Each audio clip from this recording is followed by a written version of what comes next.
Hi there, Ricky Cool here again with another in my series of practice tips videos, and we're continuing with my theme of rhythm playing and carrying on with syncopated rhythms.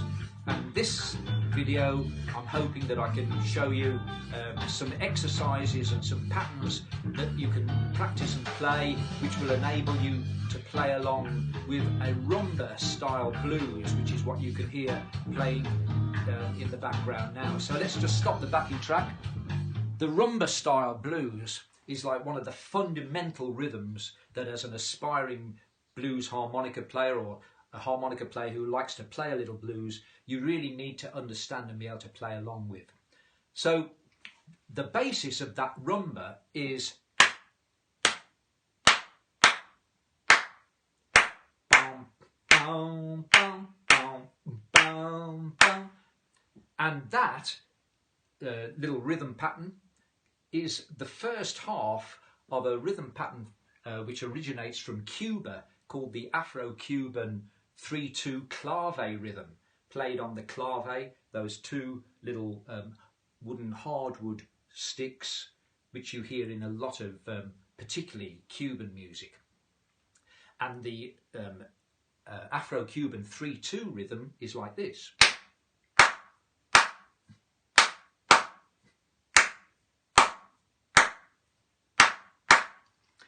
So you take the first part of it and you've got the basis of the blues Rhumba.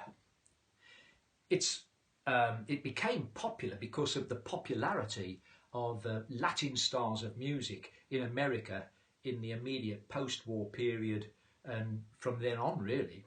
And there's no doubt that blues musicians were influenced by this music, primarily I think because of a hit record that Louis Jordan had. Now, Louis Jordan in the immediate post-war period was probably the most famous and the most popular rhythm and blues artist on the circuit in the southern states.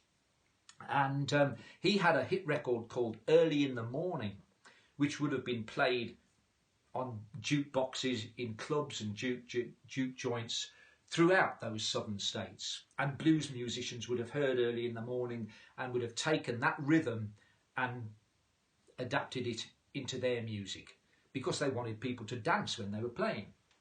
So we need to understand the Rhumba. That is can be broken down like this. If you take 4 beats, 1, 2, 3, 4, 1, 2, 3, 4, and then divide those into half. 1, 2, 3, 4. 1 and 2 and 3 and 4 and 1 and 2 and 3 and 4 and. Okay, we're now dealing with quavers or half beats. Accent beat 1, beat 4 and beat 7. 1, 2, 3, 4, 5, 6, 7, 8. 1, 2, 3, 4, 5, 6, 7, 8. Now that's a little bit tricky, so we're going to break it down once more and do it like this. 1, 2, 3, 1, 2, 3, 1, 2, 1, 2, 3, 1, 2, 3, 1, 2. And that forms the basis of the first exercise. I'm going to be using a C harmonica, playing crossed harp, so we're in the key of G, which is the same as the backing track. And the first exercise is just getting that 1, 2, 3, 1, 2, 3, 1, 2 on draw notes and also on blow notes with different articulations, as I've talked about in my previous videos, using tongue slaps, using my tongue against the roof of my mouth behind my teeth, making a t sound. I'm also going to use the t-k sound, and I'm going to use my throat as well. Okay, so 1, 2, 3, 1, 2, 3, 1, 2, 1, 2, 3, 1, 2, 3, 1, 2. Draw notes, then blow notes.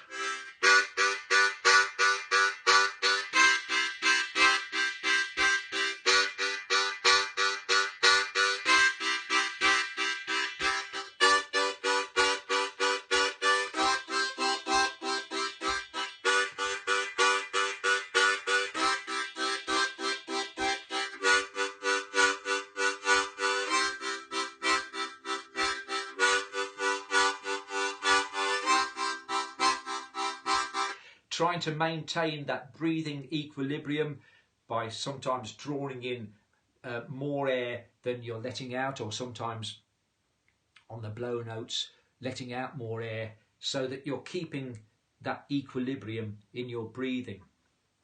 Okay, and practice that at different tempos.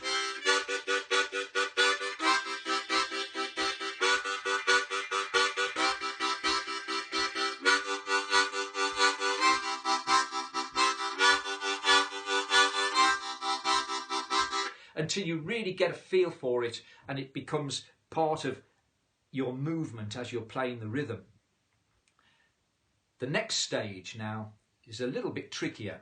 In this little rhythm pattern, what I'm going to do is I'm going to remove the first beat of each pattern, the accented beats. So instead of 1, 2, 3, 1, 2, 3, 1, 2, we're now going 2, 3, 2, 3, 2, 2, 3, 2, 3, 2.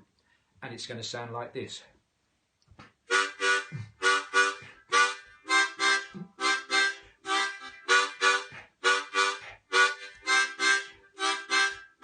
Now this one is good because if you are playing along with a 12-bar blues, you're going to get quite a lot of draw notes in the first 4 bars, and it would enable you to keep this rhythm pattern going and let air escape in those little gaps.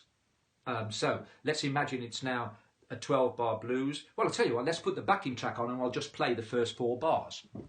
So.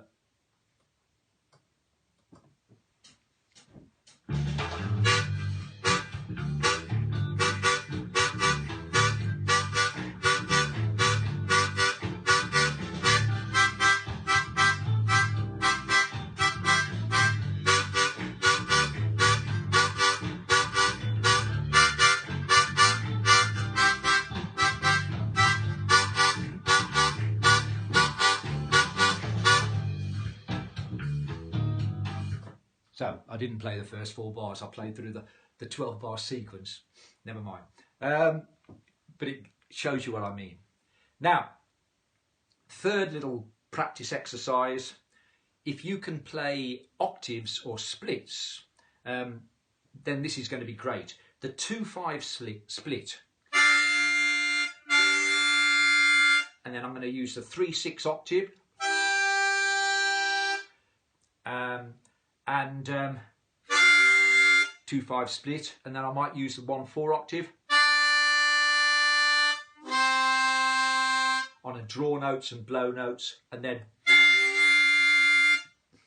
so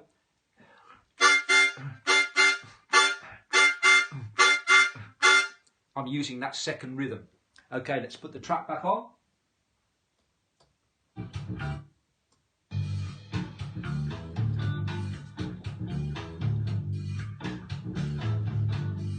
To the 4 chord. Okay, I'll come back in now.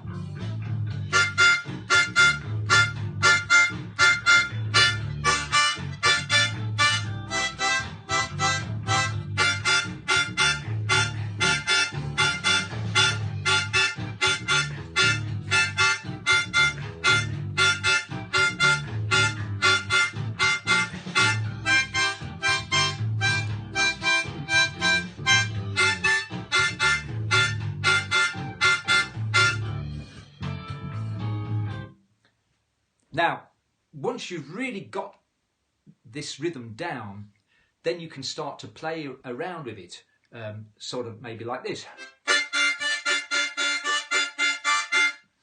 Now, I'm just moving there between the 2-5 split and the 1-4 octave. I'll slow it right down.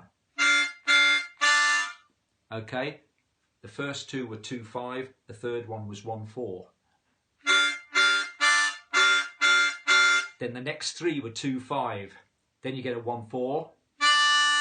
And then 2 on 2-5, 1 on 1-4, and 1 on 2-5. It's harder to explain it than it is probably for you to really listen to it and then just try and copy it. So let's do it really slow.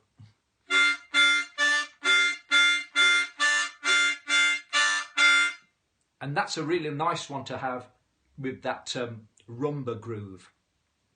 Okay, so I've given you quite a bit to play with there.